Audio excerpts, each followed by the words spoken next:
Welcome to this Leadership Talk series on advancing higher education in India. We are absolutely thrilled to have you join us today as we embark on an exploration of the future of higher education and its evolving landscape in India. It's an honor to introduce our distinguished guest today, Dr. Chenraj Roychand, Chancellor of JAIN, Dean to be University and founder chairman of the JAIN Group, a visionary leader in the realm of education. Joining him on the forum is Raghav Gupta, Managing Director of Coursera, a thought leader in the field of online learning and technology. Both Dr. Chenraj and Raghav bring a wealth of knowledge and experience to our discussion, and in today's episode, we'll delve into the dynamic synergy between education and industry demands. Thank you both of you for joining us today. Thank you, madam. Wonderful to be here with both of you. Thank you, Apeksha. Sure. Dr. Chenraj, I'd like to start this conversation with you. If you can tell us about the top 2-3 trends in India's evolving higher education landscape that we should be watching out at this moment. Yes, madam. What was education in last 50, 60 years and now last 1 or 2 years, what has transformation has taken place? It has never happened in the history of education. The whole model is changing. The fabric is changing. With the national education policy, Honorable Prime Minister Narendra Modi ji, another visionary, is brought in an entire transformative process in the realm of learning. So the concept of education is now becoming more practical, applied learning, experiential learning. And the trend is towards now blended learning with technological skills and at the same time skill-based models. So the learner has to now develop into an outcome-based approach. So it is just not examination-oriented, what we were doing from last 75 years, a traditional setup, which has now completely has become a two-sided affair, where the information today's generation is a tech generation. So they have more information than the faculty, the teachers. So now the teacher and student goes together and not a heterogeneous study in a group discussion. It becomes more towards applied learning and discussion-based, interactive-based learning. So with asynchronous, synchronous learning, 40% the trend, the government of India, national education policy, they allow us 40% through blended learning. So can be asynchronous model, synchronous model. So we get the liberty now to develop more broad-based model with liberal education approach, where they have choice-based model, where they one-sided they can study physics and they can take up music also. So with academic bank of credits and the continuous learning, 1 year becomes a trend like calls certificate, 2 years diploma, 3 years degree, and 4th year honors through research. So research model becomes more imperative here in this present model of education. These are the few trends which I am seeing in last 2-3 years in our university also, which we were doing 20 years before, but it was informally through extracurricular activities and co-curricular activities. Now it looks that it is integrating together experiential based learning and applied learning with skill based component into that. Sure, Dr. Chenraj, that is very insightful. Raghav, that was the academia part of it, bringing in the industry perspective here, how corporates are thinking when it comes to the future of work and what it means for higher education institutes in India. Again, if you would like to share 2-3, top of the mind trends with us at this moment. Yeah, I'd love to build on what Dr. Chenraj shared as well, and maybe highlight 3 things that we are seeing, Apeksha. And we work with hundreds of companies, and industry is telling us a lot is changing very quickly. Firstly, we all know technology was changing very quickly before COVID. It accelerated after COVID. And now, over the last 9 months or so, we've seen how generative AI has come in. So firstly, industry is saying that, look, AI and generative AI has a big role to play in how industry is changing, and as a result of that, how students and higher education needs to be thinking about the future of education. Coursera's co-founder said a very meaningful statement in 2016, and he said, AI is the new electricity. And it's very interesting because it means 2 things. It means that firstly, all of us will be using AI, like we all use electricity today. All of us are already using AI in various forms. And second, if you don't know how electricity is produced, you still use it. And similarly, if you don't know how AI works, that's okay, but you still do use it, right? So for us to be thinking about getting students who are in higher education ready for the future, integrating AI into almost all forms of education is going to be important. That's one thing that we are seeing. The second thing that we are seeing is, and I share this from the massive amount of learners that are on the Coursera platform. There are close to 130 million people who come to Coursera to learn, and of those, about 20 million, 2 crore come in India. The single largest trend that we have seen in the last 1-2 years is students and working professionals want to learn from industry. They want to learn from Google, they want to learn from Salesforce, they want to learn from Meta, Facebook, they want to learn from L&T, they want to learn from PwC. And the reason for that is industry is changing so quickly. And universities are the custodians of knowledge, but to build skills is also becoming extremely important. And so to say that I will learn these skills from industry has become extremely important. For the last 4 years, we built out a portfolio of what we call industry micro-credentials. And we saw 9 lakh people in India log into these 32 micro-credentials from all of these amazing companies and build these employability related skills. So first point, AI is the new electricity. All of us should be thinking about it, even in higher education, not just in industry. Second point, industry as an educator, because technology is changing so fast, is extremely important. And the third point is that for the future, to be able to do this as a university yourself is extremely hard because things are changing so quickly. I'm currently in Dubai. I was here for the Coursera conference that we had yesterday, and we had about 100 leaders from industry and academia assemble. And the word that got repeated again and again many times is collaboration. Companies are saying, look, we can't train our people ourselves because technology is changing so quickly. And universities are also saying, look, we cannot bring everything that our students need to learn, whether it is AI, whether it is new technologies, whether it is human skills ourselves. So we are enabling collaboration between universities and companies to say, how do we bring the best of what is needed via the Coursera platform to these students? And what Dr. Chenraj said is India is in a unique position because the National Education Policy, which came out in 2020, and then the National Credit Framework, which came out in April 2023, are visionary policies. I get to work with many countries around the world, and no country has the equivalent of an NEP or the equivalent of a National Credit Framework. I've had the opportunity to meet many of the regulators, and how they are thinking is extremely, extremely powerful. And so we have the regulatory framework to say, let's make this collaboration happen, where if you're a student at a university, if you're a student at JAIN University, you get to learn what JAIN University has to offer, but also what the world has to offer through collaboration. And so collaboration would be my third point to highlight. Thank you, Raghav. Those are very insightful. So, Dr. Chenraj, Raghav did touch upon, the rise of Gen AI in the, world landscape. So, in your view, how is it influencing the future of work, skills, and job opportunities? And what are the trends you are witnessing in the academia part of it? If you see the work next 5 years, we ourselves don't know what kinds of jobs are available. With artificial intelligence and chat GPT 4 to chat GPT 10, when you get all the writing work, all irrelevant work is done by chat GPT. So you have more time for research, more time for understanding yourself and bringing out your personality and character, which suits to the requirement. Now with this gig generation, where they don't want to work full time, they want to do work for 6 days, 7 days, and they're open. Now in my institution, I have created the first of its kind university, maybe in the country or maybe outside the country also, that earn while studying. It's not about going to a hotel and making a restaurant job and then earning money.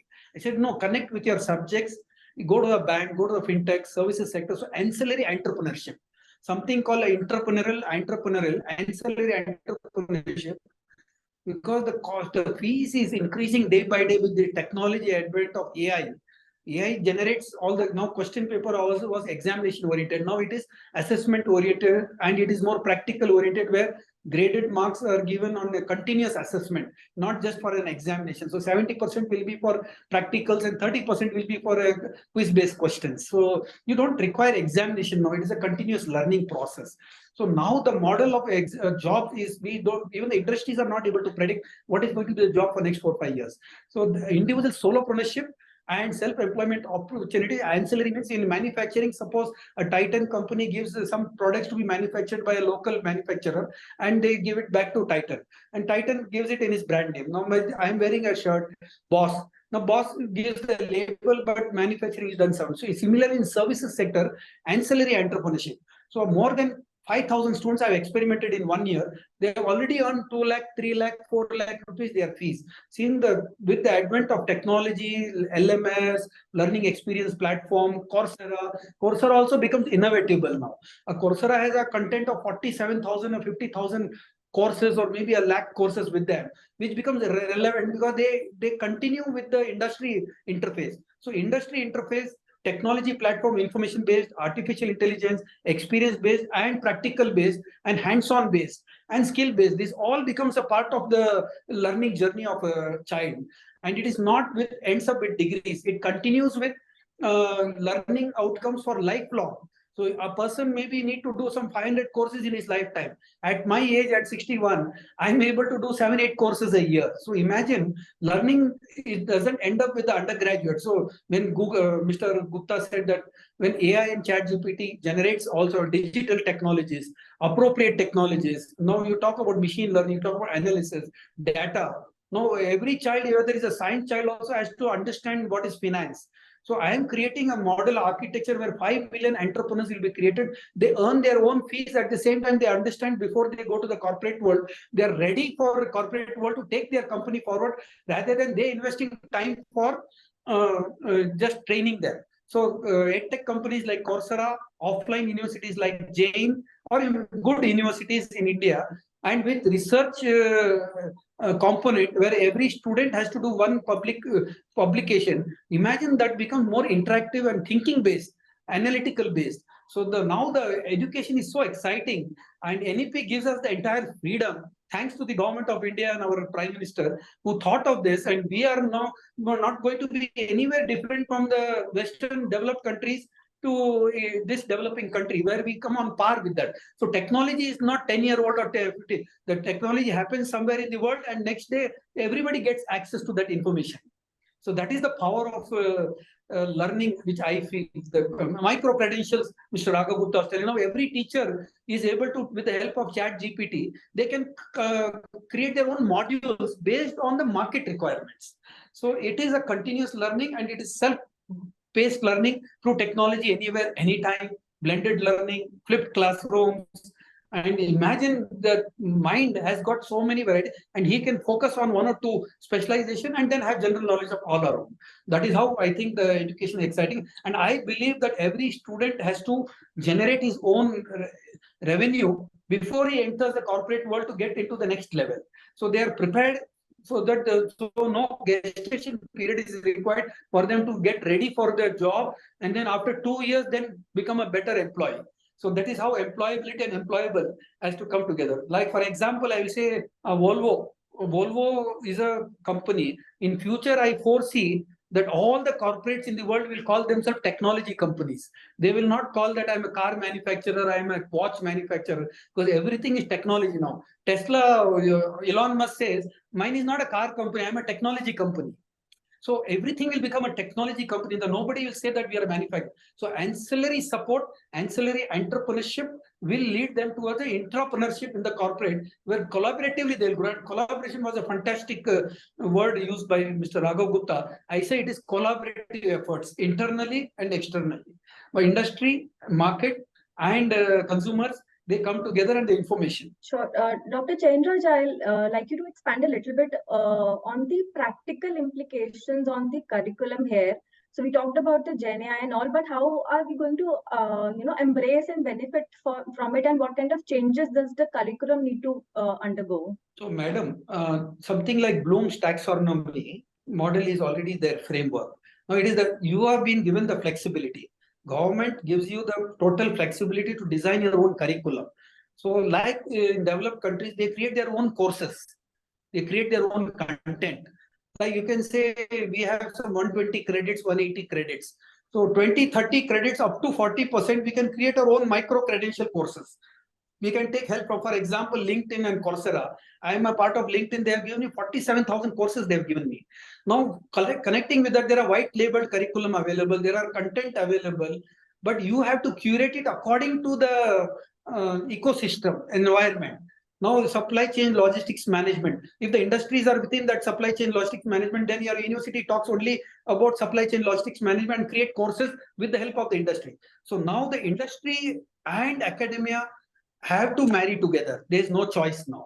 It cannot be in silos, where earlier we had a curriculum given by UGC and we had to follow that framework and a textbook and reference of textbook. It is nothing like that now. Even a student can create their own contents. Now, contents has to be curated under the level 1, 2, 3, 4, 5, 6, 7 based on the quality framework and national curriculum framework. There is a guideline with Bloomberg's taxonomy and with the industry coming in.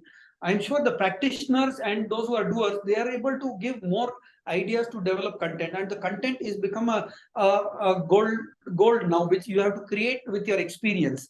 And as the market dynamics changes every 6 months, because the disruption is so extraordinary. Earlier, the information, 100 years of information happened in 1 week of magazines, but now you imagine in every 7 hours the information gets doubled. Earlier the information is to get doubled once in 100 years, then in 30 years, then in 10 years, then in 5 years. Now it is information is doubling every 3 hours. So imagine the kind of the repository is available to you. It's only thing you have to articulate. For example, I'll give you this VLCC talking about wellness and beauty product. 6,000 courses has been framed. Now imagine Excel sheet in Microsoft, there can be 95 courses. 95 courses can be created out of it. So it is the power of content creation, which is now teachers are developing, and India is geared up for that challenge. So I see regular 6 months with interaction with the right market forces, the curriculum gets updated. But there is a international structure framework, European Union, Washington framework. These all are there in place. You only have to put in flesh and blood to the requirement of the need of the hour. So it cannot be once in 3 years. It's once in 6 months. At least 20% you have to keep on upgrading. And once in 3 years, 360 degrees re-engineering you have to do. Sure, Dr. Chenraj. Raghav, moving on to you. Coursera is pioneering in advancement in generative AI, and we have been hearing a lot about the recent launches. Can you also delve into its implications for higher education institutions and why it is significant? So we're talking a lot about the changes that are happening. At the same time, I do want to call out that as I interact with many leaders in academia, I consistently hear 4 things that many leaders are focused on. And then in the context of that, I'll talk a little bit about where Gen AI is coming in. Firstly, many academic leaders say, look, first thing that we need to do is strengthen the academic excellence in our institutions. And Dr. Chenraj spoke about that. I've spoken about that as well. So as a part of strengthening academic excellence, what we are all bringing in is industry-aligned curricula. We're also helping faculty get ready for this new world in building new skills. The second element of focus of many academic leaders, academia leaders, is driving student employability and placements. And that's where I see industry micro-credentials coming in. And that's where we're also seeing companies say that along with your degree, we want to see what your skills are. And corporate India is actively talking about a term called skills first hiring. I want to see your degree, but I also want to see what are the skills that you have acquired, and I'd like to be able to measure those skills. The third area where many institutions are focused on is growing their brand perception and rankings. And obviously, that's an area which needs work. And then finally, in today's environment where we know that gross enrollment ratio in India is going to grow. Currently, we have 4 crore students in higher education. Projections are that it will grow to 7 crores. There is an opportunity to accelerate the number of enrollments and to accelerate revenue as well. And today, if my institution has 10,000 students, can I take it to 15, 20, 30,000 students, serve a lot more students given the needs of the country, in the process, grow the revenue of the organization as well. Now, in all of this, to be able to make, and I'm coming back to what I was saying earlier, that collaboration is extremely important. What we have done is, from a technology standpoint, we have done 3 things. We have said, look, if you're learning something at, let's say, JAIN University, And we're also bringing you some learning opportunity from IIT Bombay or Princeton or Georgia Tech. While you're learning online, your experience and my experience could be different because we are two different individuals. So we are going to give you something which is going to be a 24/7 tutor. If you did not understand a particular topic that IIT Bombay is teaching online or Princeton is teaching online, you can go to that tutor and ask a question. You can ask that tutor to tell you what skills you need to build for a particular job role. And the way we are doing that, we are calling this tutor coach. And the way we are doing that is we are integrating ChatGPT into Coursera, and we are training ChatGPT on the Coursera content. There are 10,000 pieces of content available on Coursera. As we all know, ChatGPT can sometimes crawl the internet and come back with an incorrect answer. Instead of letting ChatGPT go to the wider internet and come back to an answer that you might ask, we are limiting ChatGPT to the expert content on the Coursera platform. So you're learning from a top institution online. You're doing it, of course, yourself, but you have a tutor available and you can ask that tutor questions and it can explain whatever you might be finding challenging. So that's one thing that we are doing. The second thing that we are doing is using, again, the power of generative AI. We are launching something for instructors and faculty members, which we are calling Course Builder. And we're saying, look, imagine that you want to teach digital marketing with specialization in generative AI, right? Now, you might know the content for generative AI, but you don't have the content. Sorry, you might have the content for digital marketing, but you don't have the content for generative AI.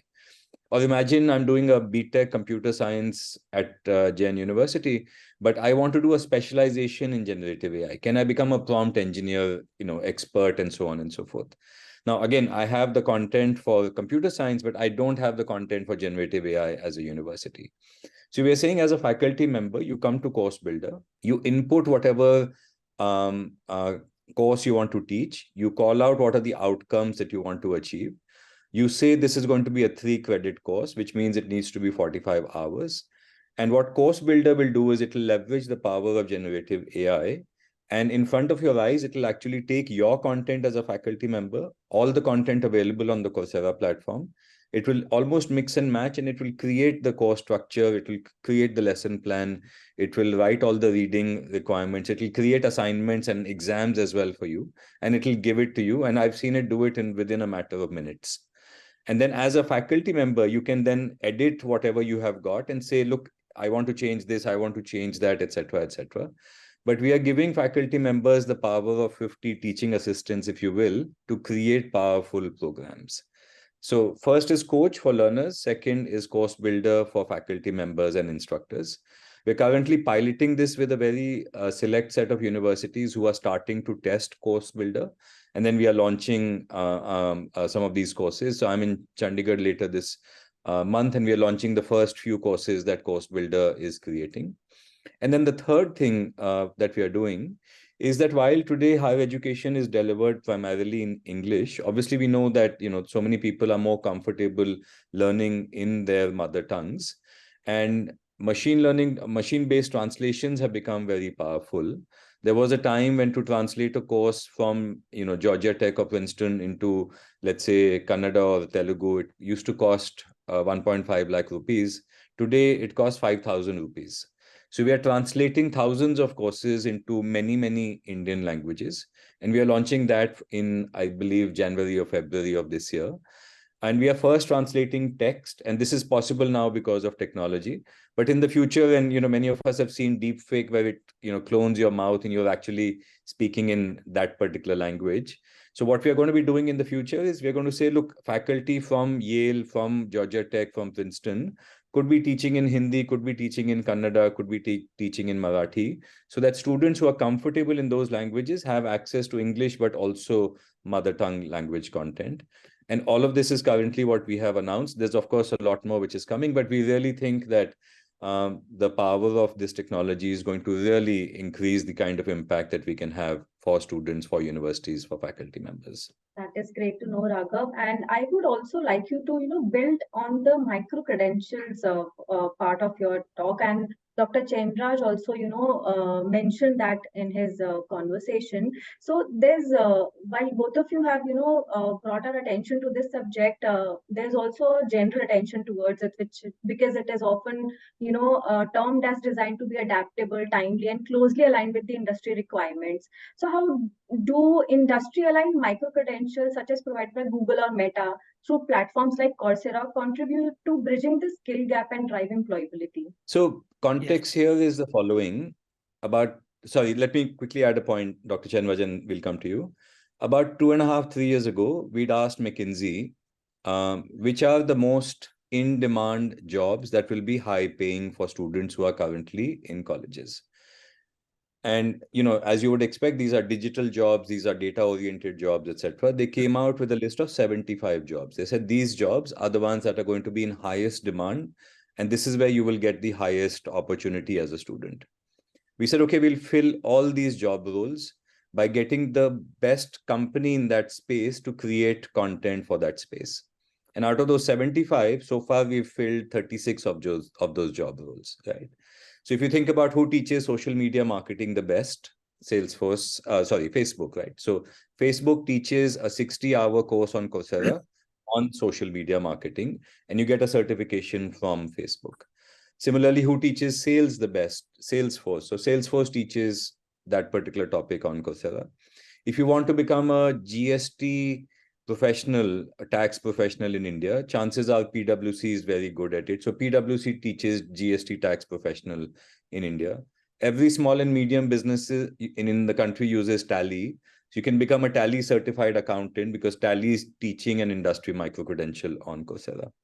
And what's very interesting is, as a part of the National Credit Framework, the government has said industry content can be used by universities for credit as long as that content is NSQF certified.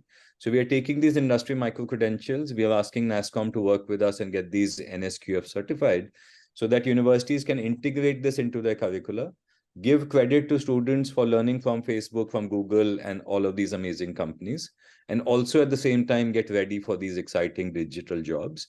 And this list, which is about 32 job roles right now, will eventually get to 75 so that we can get students ready for the most exciting job roles that exist today. So that's what, is currently underway. So I agree Dr. with Chenraj, building on, yes, of course. I agree with Raghav. Yeah. This is how the micro credentials, where the NEP allows us up to 40% of the specialized curriculum to be granted credits and trained by the industry experts also. So that is one big broad base we have got. We have a lot of courses like CPA, Certified Public Accountant. We have ACCA, where 18 credits are given exemption. We have KPMG Accounting Professional. So that 6 credits we given. And also for entrepreneurship on their own, if they come out, 2 credits can be given. On the skill, we can give 6, 7 credits. So it is now integration and collaboration of all the facets. So it can be Coursera, it can be McKinsey, it can be KPMG, it can be PwC, it can be Forensic Science, it can be GST Council of India, it can be National Stock Exchange. They also give you stock market courses, and that they also give you credit. So even the government agencies are also ready for automobile. I told you, like Volvo. Now Volvo was a company which is bus who manufacture buses, and now they have collaborated with 9 industries in the world, collaboration, and they have come with a center for excellence to set up in a JAIN university so that electrical vehicles and automobiles, that can be the course curriculum. Now underwriter laboratories from USA, now they come to us and say, okay, you set up a fire lab so that we can bring the entire curriculum from the kindergarten. So the entire concept of model of technology, digitization, you can call coding, algorithms, mathematics, machine learning, these all become the order of the day now with digital model. So you can call it immersive learning, you can call it experiential learning, as long as what he said, national skills we qualify with the national curriculum framework. This is the open ground given to the learners, and that is the biggest advantage. And with AR and VR, with the languages, now you can say that it can become personalized learning also, like holographic image comes, you can convert into hundreds of languages. You're standing in front of me and teaching, but you're in a holographic, but you're not there, but you're live existing with me.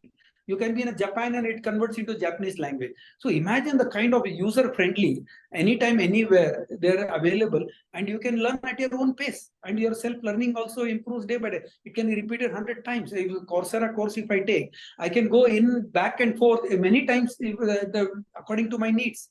So it is the kind of a flexibility which is now created.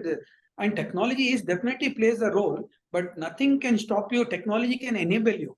But still that feelings, your experiential learning, your applied learning, your experience, your project-centric learning. So we create projects for the student. We create a group of 5 students. Okay, you go to the plastic industry and this is connected to sales, this is connected to marketing, this is connected to price, this is connecting to costing, and they create a project and publish a paper out of it. So, in the industry also gets the insight into the what is the market requires, what the consumer wants. So it is becoming both sides of I will say integration, complementation, collaboration.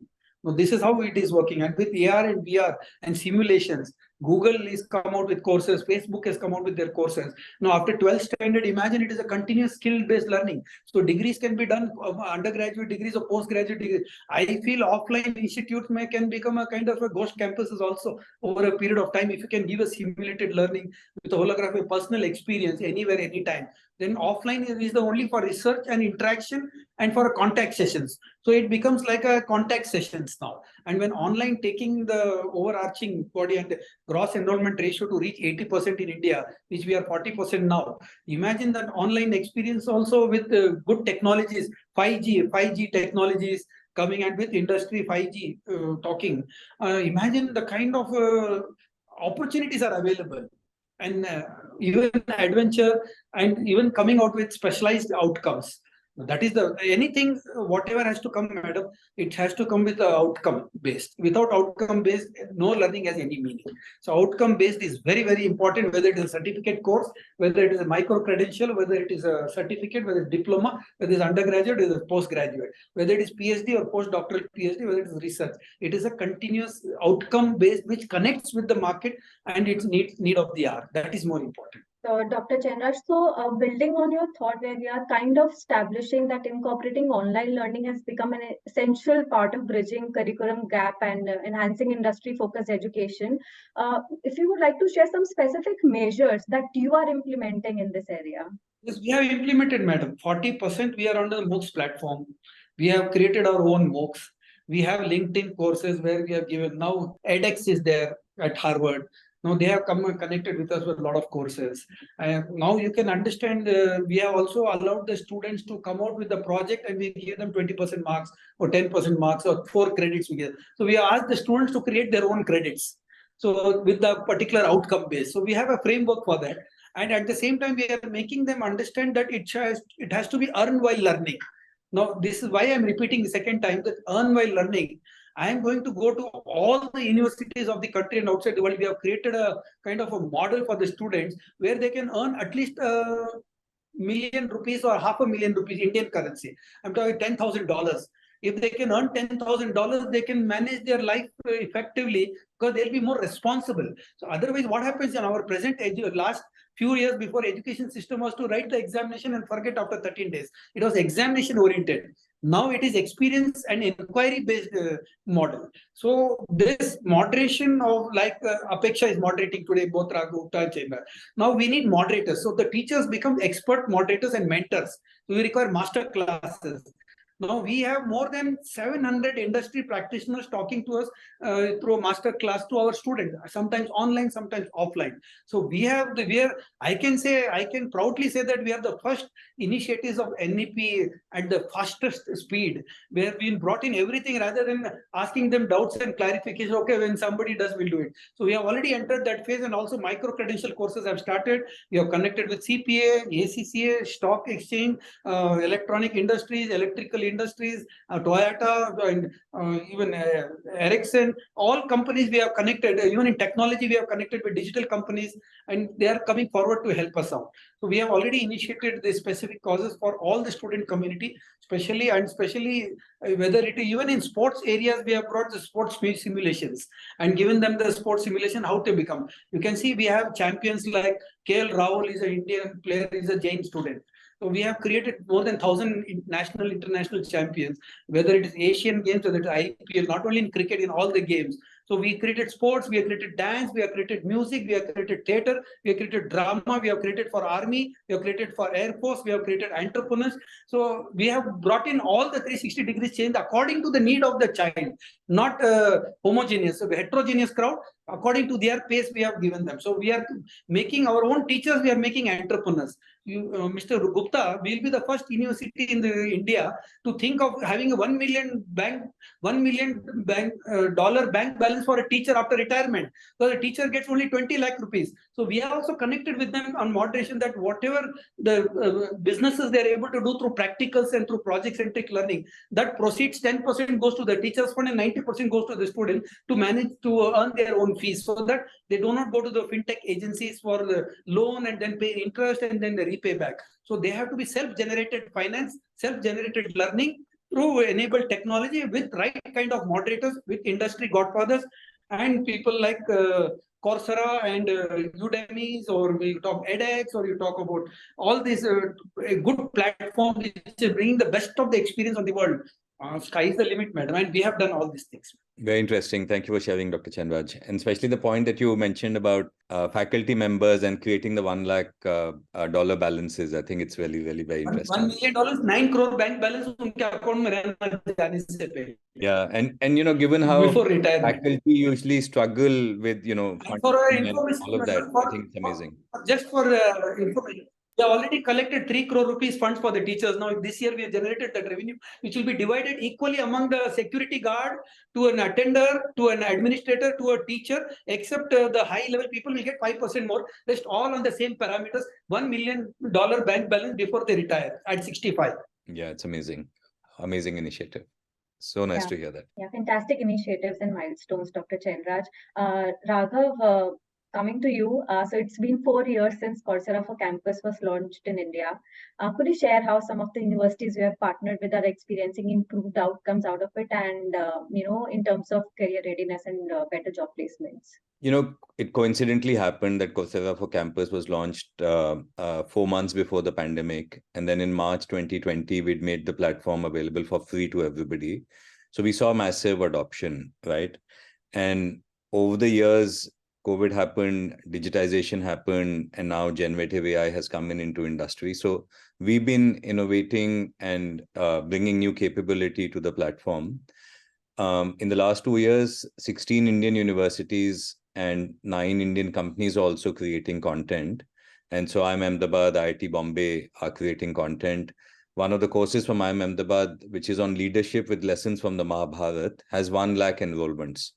And many of those enrollments are outside India. So as a part of contributing to Bharat as Vishwaguru, I feel very proud that we're taking IIM Ahmedabad to outside the country as well. I think hundreds of campuses have adopted Coursera for Campus as well. Regulation is facilitating it, whether it's IIT Roorkee, whether it is Symbiosis, whether it is Narsee Monjee, many campuses have adopted. And my sense is that we are really now entering Coursera 2.0 with what generative AI capabilities will do, because the overall experience is going to be a lot more personalized. It's going to be a lot more richer, and it's going to be a lot more impactful as well. So I think what's happened has happened, but I think the future is much more exciting as well. So thank you. And Raghav and Dr. Chenraj, both of you, before we close, just a concluding thought. So we have quite a few of keywords here. We discuss about the innovations in technology and AI, and collaboration was the other bit, the keyword that we have discussed here. So any concluding thoughts here, Raghav, on how you envision the academia and industry collaboration in the future of work? As I said, madam, continue, Raghav, please. And Dr. Chenraj touched on this. We have to keep in mind that students need physical learning as well, right? And while NEP allows 40% to come online, you are going to build a lot of human skills. You are going to build a lot of friendships on campus. And I think along with collaboration, the operative word here, a picture, is hybrid as well. I don't think it's a online, offline conversation. It's what can we do together in this world that is shaping up. And I think that's where the future is headed. What is that hybrid collaboration that we can all bring to the table? It's not about, trying to do it yourself, but it is about being collaborative as well. So those would be some of the key highlights, I would say. And I'll hand over to Dr. Chenraj. Yeah, so Dr. Chenraj, your concluding remarks. Oh, I also continue the second hybrid model and flip model, but with project-centric learning. So I will give this keyword as project-centric learning, experience-based. Go to the market, connect with your subject, whether it is the science, whether it is commerce, whether it is humanities. So my keyword will be project-centric learning, hybrid with, I agree with Mr. Raghav, hybrid, flipped classrooms. And at the same time, with project-centric learning, they come out with their own solutions and answers, and they understand the growth aspect of their own, so get to know about themselves. This is what will be the concluding point of it. So thank you, Dr. Chenraj and Raghav, for sharing your valuable insights on the future of higher education in India. It has been an enlightening discussion, and we look forward to seeing how some of the trends and insights that you have discussed here unfold in the coming years. So thank you, our viewers, also for tuning in to this conversation. We'll soon be back with more insightful discussions again. Thank you so much for tuning in. And thank you so much, both of you, for joining the conversation. Thank you. Thank you.